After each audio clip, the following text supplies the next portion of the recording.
आदाब नाज़रीन, कश्मीर नई दस्तक में आपका खैर मकदम है। जम्मू कश्मीर रियासत में वजीर आजम तरक्याती पैकेज लोगों की जिंदगी में नुमाया तब्दीली लाने में कामयाब हुआ है। PMDP के तहत होने वाले मुख्तलिफ तरक्याती कामों का जायजा लेने के लिए हमने वजीर आजम दफ्तर में वजीर मामलकत डॉक्टर जितेंद्र सिंह से तफसीली बातचीत की है।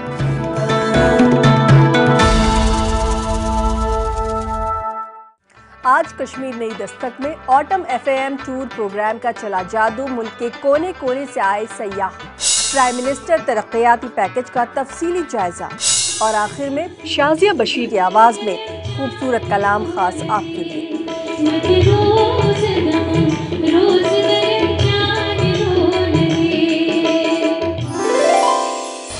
वादी कश्मीर में सयाहती शोबे को पटरी पर लाने की गरज से इन दिनों महकमा सयाहत कई प्रमोशनल प्रोग्राम चला रहा है। इस सिलसिले में पहलगाम में ऑटम FAM टूर प्रोग्राम के जरिए मुल्क के मुख्तलिफ हिस्सों से आए शायकीन ने कश्मीर के सभी रंगों को परखने की कोशिश की। वहीं जम्मू कश्मीर के फनकारों ने अपने फन का जादू भी बिखेरा। देखिए ये खास रिपोर्ट।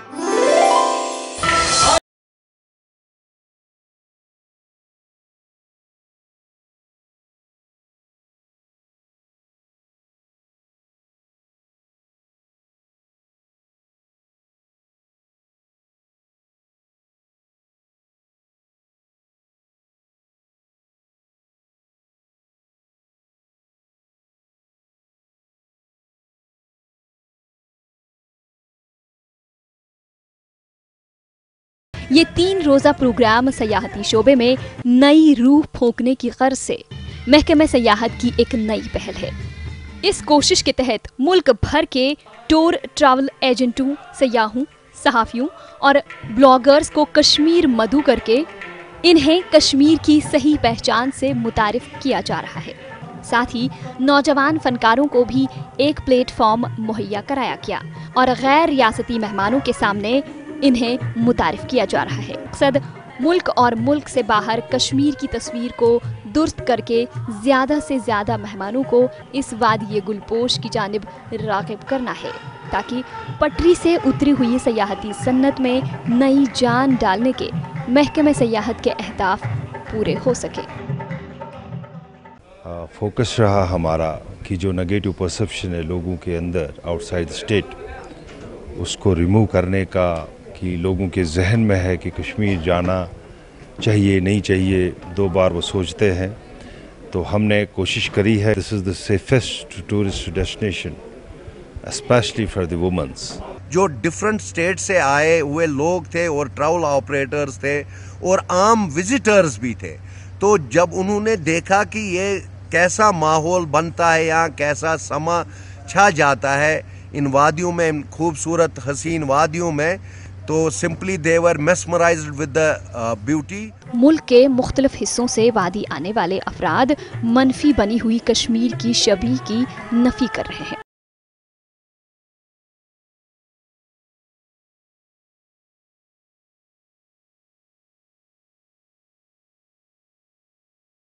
कि कश्मीर को मीडिया और दीगर प्लेटफॉर्म्स पर जिस तरह से पेश किया जा रहा है, कश्मीर की तस्वीर उससे कदरे मुख्तलिफ है।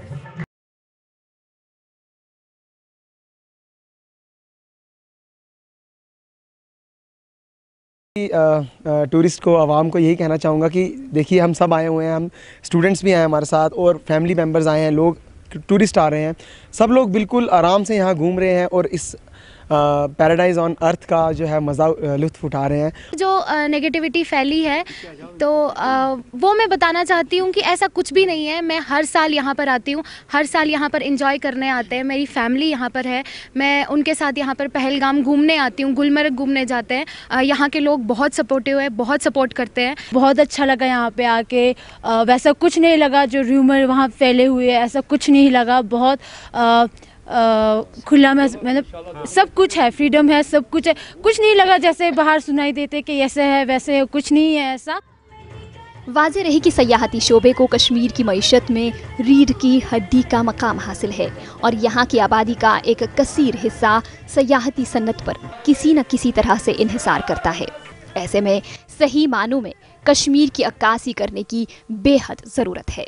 ताकि कश्मीर की खूबसूरती और दिलकश तस्वीर को दुनिया के सामने पेश किया जा सके। पीएमडीपी के तहत होने वाले मुख्तलिफ कामों का जायजा लेते हुए हमने बात की वजीर आजम दफ्तर में वजीर ममलकत डॉक्टर जितेंद्र सिंह से। देखिए इस बातचीत के हवाले से पीएमडीपी का ये खास जायजा।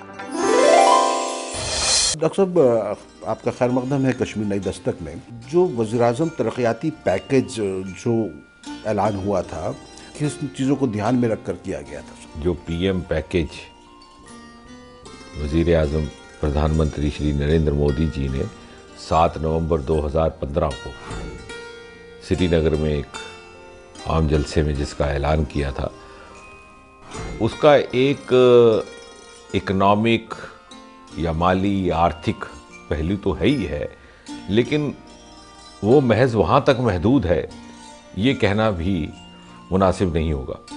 बैक वक्त इस ऐलान के माध्यम से और इस ऐलान के ज़रिए वज़ीर आज़म ने बहुत से इश्यूज़ को एड्रेस करने की कोशिश की और कामयाबी से की, जो कई बरसों से कहीं छूट गए थे या पेंडिंग थे। सबसे पहला तो इससे ज़ाहिर हुआ कि किस तरह से प्राथमिकता प्रायोरिटी भारत सरकार, मोदी सरकार और उसके प्रधानमंत्री जम्मू कश्मीर को देते हैं। कश्मीर के हालात बदलने के लिए वजीर आजम तरक्याती पैकेज यानी पीएमडीपी का ऐलान हुआ, जिसके तहत अनगिनत स्कीम्स लाई गईं। नौजवानों को रोजगार से जोड़ा गया।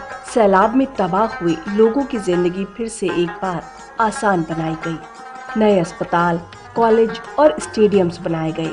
इसके अलावा कई ऐसे प्रोजेक्ट्स पर काम हो रहा है जो कश्मीर की सूरत बदलने के लिए काफी है और वजीर आजम तरक्याती पैकेज के लिए काबिले तारीफ है। जम्मू कश्मीर और नॉर्थ ईस्ट को लेकर के जिस तरह की प्रायोरिटाइजेशन मोदी सरकार में हुई है, उसका एक बहुत बड़ा कारण, उसकी एक बहुत बड़ी वजह बजाते खुद स्वयं प्रधानमंत्री मोदी है। जब इस पैकेज का ऐलान किया तो उन्होंने ये कहा था कि 80,000 का पैकेज है, लेकिन मेरी तिजोरी के दरवाजे खुले हैं। तो ये जो साथ उसके जो 4 लफ्ज़ जोड़े गए, इनका अपना एक महत्व, क्या अहमियत है, उसमें ये चीज़ झलकती है कि किस तरह से कश्मीर की चिंता, कश्मीर की तशवीश प्रधानमंत्री मोदी के जहन में लगातार बसी हुई है। और वो इसमें फराग दिल हैं, खुले दिल के साथ कश्मीर की तरक्की के लिए काम करना चाहते हैं। जिस फराग दिली के साथ प्रधानमंत्री जी ने घोषणा की, उतनी रफ्तार के साथ हम इसको आगे बढ़ा नहीं पाए। उसकी वजूहत कुछ भी रही हूँ, लेकिन मुझे ये कहने में कोई हिचकिचाहट नहीं और मैं इसके लिए मुबारकबाद दूंगा गवर्नर साहब को और वहाँ के इंतज़ामिया को, चीफ सेक्रेटरी को, कि गुज़श्ता 3-4 महीने में बहुत तेज़ रफ्तार से कश्मीर के लोगों की जान और जहान दोनों की परवाह करते हुए मरकजी सरकार ने पीएमडीपी के तहत सेहत से जुड़े कई बड़े प्रोजेक्ट्स शुरू किए। जब बेहतर इलाज की बात आती है तो एम्स का नाम सबसे ऊपर आता है, लेकिन एम्स तक पहुंचना और अपना इलाज कराना हर मरीज के बस में नहीं। कश्मीर के लोगों की इसी जरूरत को समझते हुए पीएमडीपी के तहत कश्मीर में एम्स बनने जा रहा है। जम्मू में एम्स, कठुआ में मेडिकल कॉलेज, डोडा में मेडिकल कॉलेज, रजौरी में मेडिकल कॉलेज, अनंतनाग में मेडिकल कॉलेज, बारामूला में मेडिकल कॉलेज। ये कोई मामूली बात नहीं है कि एक ही रियासत में एक ही वक्त में एक छोड़ करके 2 एम्स का ऐलान होता है, एक श्रीनगर के लिए, एक जम्मू में। इसी से आप इस बात का अंदाज़ा लगा सकते हैं कि पिछली किसी भी सरकार ने केंद्र में या मरकज़ में इस तरह की बात का तसव्वुर नहीं किया था। ये मोदी जी की वजह से था, क्योंकि मोदी जी उस खित्ते को बहुत अच्छी तरह से समझते हैं और इसके साथ साथ इसके पीछे ये भी समझ है मरकज़ में कि कश्मीर का आम नौजवान वो बहुत एस्पिरेशनल है। उसका आईक्यू लेवल तो ही है, उसमें एस्पिरेशन है। वो समझ रहा है कि इस वक्त पूरे हिंदुस्तान में नए मौके खुल रहे हैं और मोदी जी की सदारत में जिस तरह से नौजवानों के लिए अनेकों नए प्रोग्राम, नई स्कीमें लागू की गई हैं, वो अपने आप को उससे अलग नहीं रखना चाहता। वो मोदी जी की ये जो तरक्की की विकास यात्रा हम हिंदी में कहते हैं, उसका एक हिस्सा बन चुका है। और यही वजह है कि पिछले 3-4 सालों से एक ना एक बच्चा कश्मीर वादी से टॉपर होकर के निकलता है सिविल सर्विसेज IAS में। IIT JEE जिसके ज़रिए IIT और NIT के लिए बच्चे मुंतखब होते हैं, उसमें इस बार भी लगभग 35-40 बच्चे। NEET all India entrance medical में कश्मीर वादी से लगभग 50 बच्चे। तो जाहिर है कि मरकज़ को इस बात का एहसास हुआ कि कश्मीर का आम नौजवान एस्पिरेशनल है, उसमें अर्ज है, वो हिंदुस्तान की इस तेज़ रफ्तार तरक्की यात्रा का एक अहम हिस्सा बनना चाहता है। और मोदी जी ने इसको समझ करके इन तमाम के तमाम तालीमी इदारों की तरफ तवज्जो दी। तो मुझे लगता है कि जहाँ एक और ये इसका एक माली पहलू है, वहाँ ये भी समझने की ज़रूरत है कि इस तरह से शिद्दत के साथ ना पहले किसी वज़ीर आज़म ने कश्मीर को समझा, ना किसी सरकार ने कश्मीर को समझा। नौजवानों को रोजगार से जोड़ने के लिए PMDP के तहत तमाम ऐसी स्कीम लॉन्च की गई जिससे नौजवानों का मुस्तकबिल संवर सके। रियासत जम्मू कश्मीर में खेल और खिलाड़ियों को बढ़ावा देने के लिए भी कई स्कीम्स बनाई गई, जिनमें बड़े पैमाने पर रेनोवेशन का काम चल रहा है। कुछ नए स्टेडियम्स भी बनाए गए और कुछ ऐसे स्टेडियम भी जिनका इस्तेमाल हर मौसम में हो सके और जहां खिलाड़ी रात को भी खेल पाए, जो देश के बेहतरीन स्टेडियम्स में शुमार होंगे। कश्मीर का आम नौजवान वो अब आगे बढ़ चुका है। कुदरती बात है, ये उस तरह से अपनी ज़िंदगियां ज़ाया नहीं करना चाहते जैसे पिछली पीढ़ी ने की। और ये जो हमारी ही बिरादरी के लोग हैं, सियासतदान, जिनको एक तरह का एक वेस्टेड इंटरेस्ट बन चुका है कि भाई इस तरह के हालात जारी रहें ताकि हमारी सियासत जिस ढंग से चल रही है चलती रहे, ये नौजवान ही उनको राह पे लाने का भी काम करेंगे, क्योंकि ये नौजवान आगे बढ़ चुके हैं, सियासतदान कहीं पीछे रह गए हैं। PMDP का जब हम पूरा स्ट्रक्चर देखते हैं, उसका मुताला करते हैं, तो ये बात निकल कर आती है कि इसमें सिर्फ जम्मू और कश्मीर ही नहीं बल्कि लद्दाख के जो दूर दराज के इलाके हैं, जैसे जोजिला टनल जो है वो एक बहुत बड़ा इनकलाब ला सकती है। अक्सर जम्मू कश्मीर में ये शिकायत चली आ रही थी पिछले 60-70 बरस से कि वहाँ पर पूरा इंसाफ नहीं रहता, इक्विटेबल डिस्ट्रीब्यूशन ऑफ रिसोर्सेज जिसे कहते हैं, जो मरकज़ से जो पैसा आता है, ये स्कीमें आती हैं, उसका नहीं हो पाता। बहुतों का मानना था कि कश्मीर वादी को ज़्यादा मिलता, जम्मू को कम, लद्दाख को कम। लेकिन मैं पूरे दावे के साथ कह सकता हूँ, आंकड़ों के साथ कह सकता हूँ, सियासी लोग चाहे जो भी कहें, लेकिन आंकड़े इस बात को साबित करेंगे कि पिछले 4-5 सालों में मोदी सरकार के चलते बिल्कुल संतुलित, बैलेंस्ड, इक्विटेबल डिस्ट्रीब्यूशन हुआ। सन 2018-19 ये जो इस वक्त साल गुजर रहा है, लगभग 3800 करोड़ रुपए का पैकेज, हाईएस्ट एवर PMGSY का मरकज़ से मिला है जम्मू कश्मीर रियासत को, जिसमें से लगभग 21-2200 करोड़ जम्मू के लिए है, यानी कश्मीर से कहीं ज़्यादा।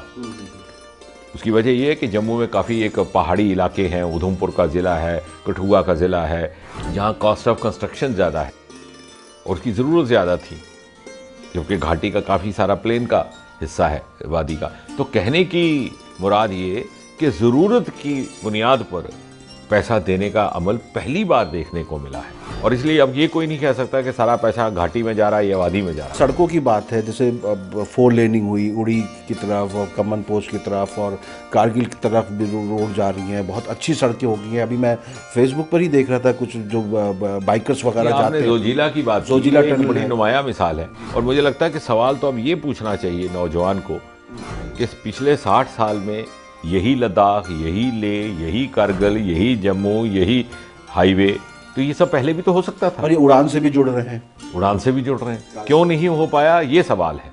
आज हेलीकॉप्टर सर्विस शुरू हो गई है जम्मू से किश्तवाड़ के लिए, जम्मू से राजौरी के लिए, इसी तरह कारगिल के लिए। श्रीनगर से लेह और कारगिल को जोड़ने वाला दुनिया का सबसे खतरनाक दर्रा है जोजिला।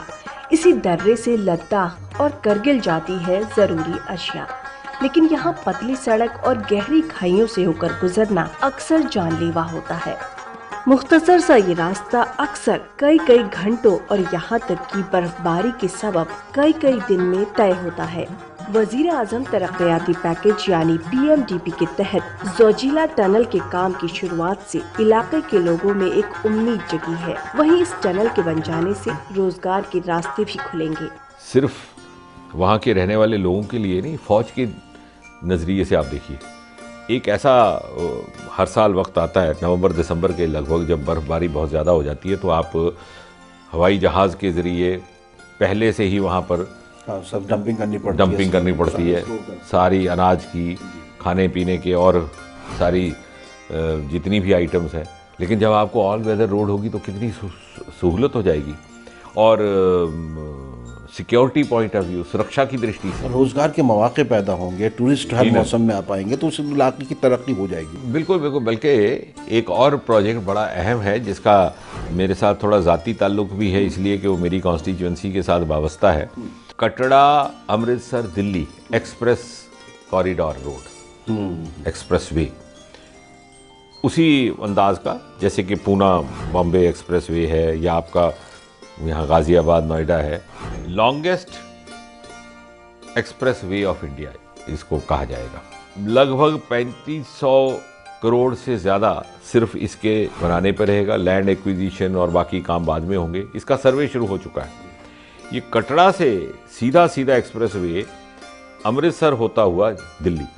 तो आप ये मान करके चलिए कि कटरा से दिल्ली का सफ़र तय करने में ज़्यादा से ज़्यादा 6 घंटे, 6.5 घंटे, और जम्मू से दिल्ली 4-5 घंटे।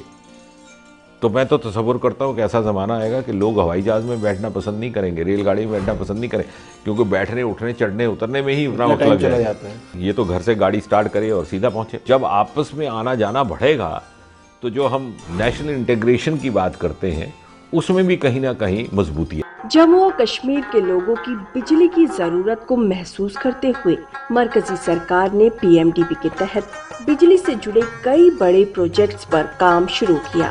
जहाँ तक पावर जनरेशन का ताल्लुक है, अभी हाल ही में 19 मई को वज़ीर आज़म मोदी का दौरा रहा जम्मू कश्मीर में, और उसमें अनेकों ऐसे प्रोजेक्ट्स थे जो उन्होंने अवाम के नाम किए।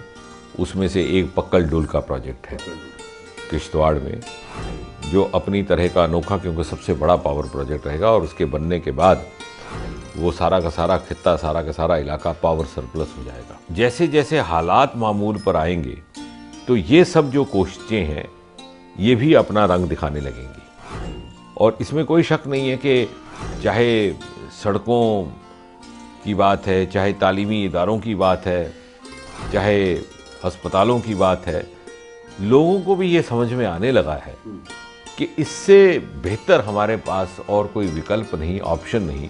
जिस तरह से मोदी जी ने हमारी चिंता की है, हमारे लिए तशवीश का इजहार किया है। पीएमडीपी में मैं देख रहा था कि कश्मीरी माइग्रेंट्स के लिए भी काफ़ी कुछ सोचा गया। कश्मीर के हालात मुकम्मल तौर पर 100% मामूल पर उस दिन माने जाएंगे जब उसका जो ओरिजिनल कैरेक्टर, जो किरदार है, वो भी वापस रिस्टोर होगा। और वो किरदार नामुकम्मल है जब तक वहाँ कश्मीरी पंडित नहीं बसता, वापस नहीं जाते जब तक। और इसलिए ये सारे इक़दामात, और वो माहौल होना चाहिए कि कश्मीरी पंडित को कहने की ज़रूरत ना पड़े, उसको मजबूर करने की ज़रूरत ना पड़े, वो खुद समझे कि मेरा खैर मकदम है। और इसलिए इस सरकार की ये कमिटमेंट भी है, और उस दिशा में, उस डायरेक्शन में एक निरंतर प्रयास भी जारी है। सरहद की निगरानी के लिए 2 स्मार्ट फेंसिंग पायलट प्रोजेक्ट्स का इफ्तिताह हुआ। सरहद को महफूज बनाने के लिए इन प्रोजेक्ट्स को comprehensive integrated border management system यानी CIBMS प्रोग्राम के तहत शुरू किया गया, जिससे सरहद की निगरानी और मजबूत होगी। जो सरहद का इलाका है उसकी तरफ कभी इतनी तवज्जो नहीं दी गई। अब देखिए बॉर्डर स्मार्ट फेंसिंग जो हुई है सर, स्मार्ट फेंसिंग वो एक पहलू है जहाँ से के दुश्मन की आमोदरफ्त को रोकने के लिए। उसके अलावा जो सरहद पर रहने वाले लोग हैं, जो कुंबे हैं, उनके लिए सीमा भवन बनाए जा रहे हैं कि अगर अचानक फायरिंग हो जाती है तो वो कहीं पनाह ले सके। बंकर्स हाई क्वालिटी के। सरहद का एक हिस्सा है LOC जिसे कहते हैं, वहाँ पे बच्चों को रिजर्वेशन दी जाती थी तालीमी इदारों में, नौकरियों में। सरहद का जो अगला हिस्सा है जिसे इंटरनेशनल बॉर्डर कहते हैं, वहाँ नहीं दी जाती थी। और ये जो इंटरनेशनल बॉर्डर पर रिजर्वेशन अभी तक उनको नहीं मिल रही थी, उसका भी जल्दी से ऑर्डर इशू होने वाला है। POK से जो लोग आए हैं उनके POJK के इशूज़ के लिए को लेकर के 2000 करोड़ रुपया दे दिया गया है। जिसकी तकसीम शुरू हो गई है। जैसे हालात में तब्दीली आ रही है और लोगों की जहनीत में भी ये समझ में आने लगा कि मोदी जी से ज़्यादा ईमानदारी के साथ उनके साथ पेश आने वाला प्रधानमंत्री उन्हें नहीं मिलने वाला। और मुझे लगता है कि और ना तो कम से कम बच्चों के मन में या नौजवानों के जहन में ये बात समझ में आने लगी। जो हमारे नाजरीन हैं उनसे आप पीएमडीपी को लेकर क्या कहना चाहेंगे, क्या उम्मीद जगाना चाहेंगे? मोदी जी सब कुछ कश्मीर के लिए करने को तैयार हैं, क्योंकि उनमें, उनके दिल में, उनके मन में चिंता है, तशवीश है कश्मीर के लिए, नॉर्थ ईस्ट के लिए, क्योंकि उनका ये मानना है कि मुल्क के वो हिस्से जो पिछले 60-70 वर्षों में उस रफ्तार से तरक्की नहीं कर पाए जिस तरह के मगरबी हिस्सों ने की, वेस्टर्न ने की, इस तकाजे का वो हिस्सेदार है, हकदार हैं कि उन्हें बराबर की रफ्तार पर उन्हें तरक्की की इस कारवां में शामिल किया जाए। और अगर ऐसा नहीं हो तो फिर पूरे हिंदुस्तान का जो कलेक्टिव ग्रोथ है वो कहीं ना कहीं मुतासिर हो।